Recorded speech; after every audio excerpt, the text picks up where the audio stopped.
Planet Institute.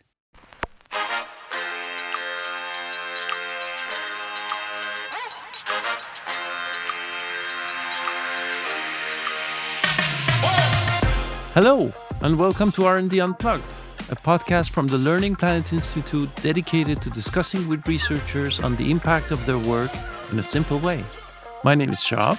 Today's guest is Seth Frey. He's a professor at the University of California, Davis, and a research director within the Meta-Governance Project. Hi, Seth. Hello. Welcome. Your research is focusing on the sciences of community, collective organizing, and self-governance. But before we get there, I'm going to ask you a funny question. If your research had a theme song, what would it be and why? I think that Arlo Guthrie's Alice's Restaurant is an amazing pick to represent a lot of my research.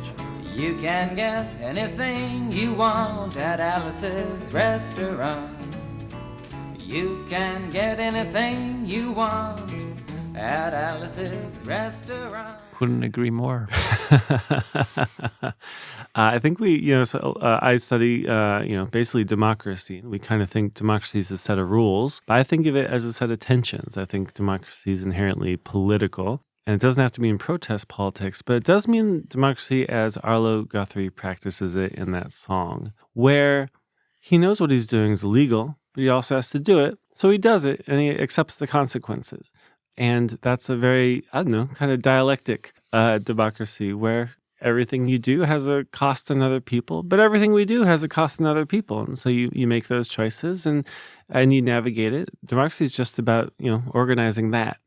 What a great choice. Thanks for that. Now, on to some more serious questions. What inspired you, Seth, to pursue this particular research topic? When I talk about governance and politics and institutions, these are the things I study, but it's not in a national sense. It's very much in an everyday sense.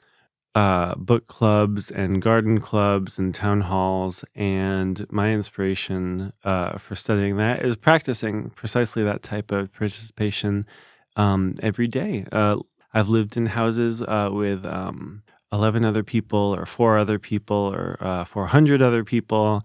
And they all have to keep the kitchen sink clean. And I think that's fascinating. They all do it in different ways. And when I discovered that there was a science of keeping the kitchen sink clean, a science of the commons, it really influenced me heavily. And I moved all my research in that direction. Awesome. Now, how does your research contribute to the issues that the world is facing right now? And there are many of them. Many of them, especially in the United States right now, recording at the beginning of 2025. I think I care about democracy, and I recognize it's very vulnerable, and it always has been vulnerable, specifically to the dangers of demagoguery. That's that's not a new thing. It's an inherent property of democracy, and democracy is most vulnerable to that when citizens stop being literate and stewards of democracy, and that happens when they stop practicing it every day. Democracy is something that you need to practice every day because the best inoculation against a demagogue is to have felt the temptations to be a demagogue in yourself, in your own book club or PTA meeting. Feeling the temptations of power and leadership prepares us to spot it. And so by studying how small-scale communities can be more effective every day, by studying what it looks like when everyday people take positions of leadership, we get the best possible preparation for a country against the dangers. So your research actually contributes to combating demagogy? Is that what you're saying? I think I like to think so. It's many steps away because it's focused on individual people, so it's very long term. But absolutely, I think I like to hope that my work can help save democracy. I like it too. What are some of the key findings from your research? One important finding that just pops up over and over again is we can't be ideological. In a small enough group of people, any form of organizing is going to work as long as everybody buys into it. So what's less important is, are you purely direct democracy? Are you purely, for some people, market solutions? Are you purely this or that? much more important is, have you gone through the work to get people on board with this way of doing things? That's called institutional diversity, that there's no single best solution to any governance problem. Another big lesson is that there's no special sauce to build a meaningful, engaging community. You don't have to be a special person who's an amazing community builder. You just have to follow some pretty clear steps. They're learnable steps. They've been rediscovered over and over. Then the only thing that's special about them is that they're a lot of work. It's not a special skill set. It's just an extra amount. It's just a lot of work. So are there any results from your research that surprised you? I get surprised by my research all the time. I'm very bad at guessing how reality is going to be. I think that's why I'm a scientist. I used to be a modeler, someone who imagines societies and tests them out in theory, and I was always wrong. And at some point, I got fed up and said, I just need the world to tell me how it is. One big surprise, actually, is that so many people, when they could choose some kind of democratic self-organization, they choose a leader. They choose a single administrator, a single person to run things. I think sometimes that can be a reflection of disempowerment and sort of those bad habits of failing to be a good steward of democracy. And I think sometimes it just makes a lot of sense. When there's not lives at stake, when there's not your livelihood or your future at stake, I don't always know if democracies make sense, for picking what color of paint for the walls, for picking color of sweatshirt for your team. It's just a lot of work. And so delegating work to a leader makes a lot of sense. And in a lot of the communities that I study, people explicitly choose that. Do you have any story to share with us where your research directly impacted someone's life? And this question, of course, is in a broader term, is how do you make the bridge between your research and the real world? I'm proud to say I make the bridge every day, bringing ideas from research into my own life, how I set things up, bringing experiences from my life into my research. I think that part of the bridge is easier. I have a study going on right now. It's a model, a simulation, trying to understand how people internalize norms, how you get from a process of people knowing these are the norms to people thinking this norm's important enough that I should stick with it. This norm is important enough that I should contribute to teaching it to others. That's a big step, and it's hard to get there. It takes a lot of time, and some societies are really good about it, and some societies don't really have that as a literacy, so they lose control over what norms get internalized. An experience in my life that really informed our approach to that study was in a home I shared with about 15 other people that, like all the other communities, was working to keep the kitchen sink clean.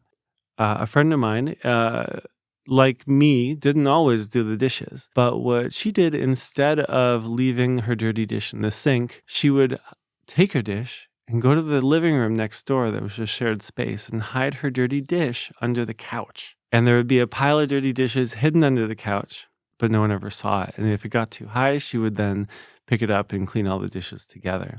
Now, that sounds like a very antisocial thing to do, but actually it's social. What it made me realize, and this is bearing out in the research, there's a difference between violating a norm and letting others know that you violated it. Obviously, we should not violate norms when they're good, but if you are going to violate a norm, if you do it in secret, in a way that can't really be detected, then at least you didn't show others that the norm is allowed to be violated. We're very sensitive to observing norm violations, and the biggest thing we can do to maintain norm following and have fewer hard rules in our lives is to not show it. Fascinating.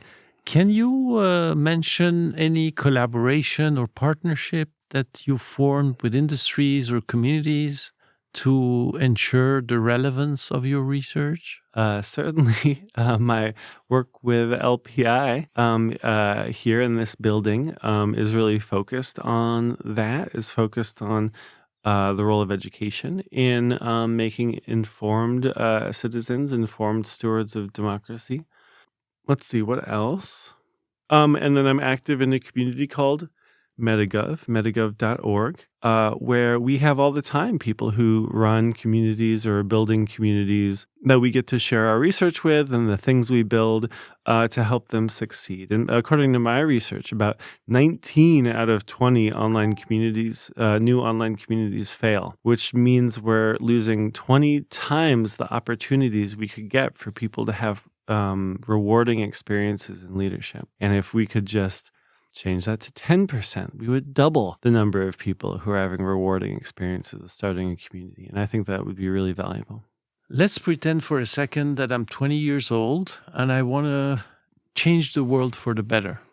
Why should I engage in research is my first question. And the second question is, why should I engage in your research topic? Can you answer both? Why you should engage in research? Well, there's lots of ways to change the world, and we all have different skills, and I think there is room for everyone's skills in world change. If your skills include, or your curse, if your curse includes an inability to not overthink things, if you're an overthinker, an overanalyzer, very critical. If you're a visionary of things that don't exist, that needed to exist, that could exist. If you live in the world of ideas, there is a way to change the world with ideas, and science can be a part of that. Science is about bringing ideas into the world, testing and evaluating, criticizing ideas. Ideas are not the only way to change the world. They couldn't do it alone. It would be a scary world where people only specialize in ideas. But I think that's definitely part of why to become a scientist in general. My research specifically, again, I'm not convinced anyone should do what I do. But if you think that a good leverage for social change is educating everybody or training everybody in leadership and civics or organizing or conflict resolution or how to run good meetings, if you come through your own experience to the conclusion that that is an important intervention point for making the world we need, then I would love to work with you. Can you share with us in simple terms your thoughts on future directions of your research or areas for further exploration? Yeah. Well, how sci-fi can I go? Not too sci-fi. There are really exciting, important things that I don't quite know how to do yet that I think are important. One of them is to bring experiments and the power of experiments into everyday life and to run real experiments on real communities. Something I've dreamed about for a long time is to partner with any kind of organization that provides video game servers to lots of people. There are websites that if you want to run a game community, you can subscribe to the site and they'll give you a server and you can run your game on that server and attract people to your community. And if you're someone who's doing that, you're opting into a position of leadership and you're opting into control over a world, but you don't control the people. And so you have to create an exciting world and an orderly world to make people want to visit you. And in a really something I've dreamed about for years is to partner with this community of communities, this kind of business that provides servers to amateurs, to partner with them to provide a range of governance plugins and that would randomly change the rules that administrators can put into practice. That would be an experimental environment that people opt into that lets us test in real time on real communities the behavior of thousands of potential leaders and millions of governed citizens across thousands of different miniature, self-contained, and each of them infinite game worlds. Any other future direction? Is that not enough? You tell me. Yeah, there's always more. There's more. I'd love to have a CAD, computer-aided design, for institutions. We have CAD for bridges, and CAD is great for bridges because you can simulate the effects of the wind on the bridge. You might not know this, but wind, if it hits the resonant frequency of a bridge, can make the bridge shake itself down. And that's why we have to design bridges without resonant frequencies. In the mathematics, that translates to designing bridges with eigenvalues less than 1. I think that's fascinating that, in this case, linear algebra can help us make bridges that don't knock themselves down. The question is, what does that look like for institutions, for societies? My community and we have some ideas for that. So we're in the very, very early stages, and I would love to build something like that down that lets us test the effects of different social forces on a given governance or institution design, so that when we deploy it in the real world, it's robust to those forces, and we know will stand the test of time. Awesome. I think I'm going to launch into your research topic as a 20-year-old. Unfortunately, I'm not 20 anymore.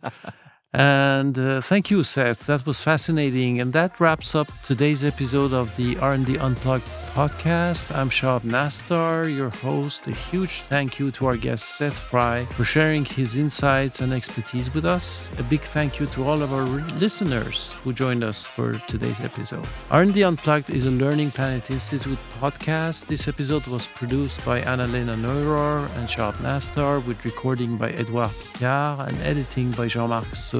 Don't forget to subscribe to our podcast so you never miss an episode. You can find all of our podcasts and further information about all our activities on our website at learningplanetinstitute.org/podcasts. Thanks for listening, and speak to you soon. Learning Planet Institute.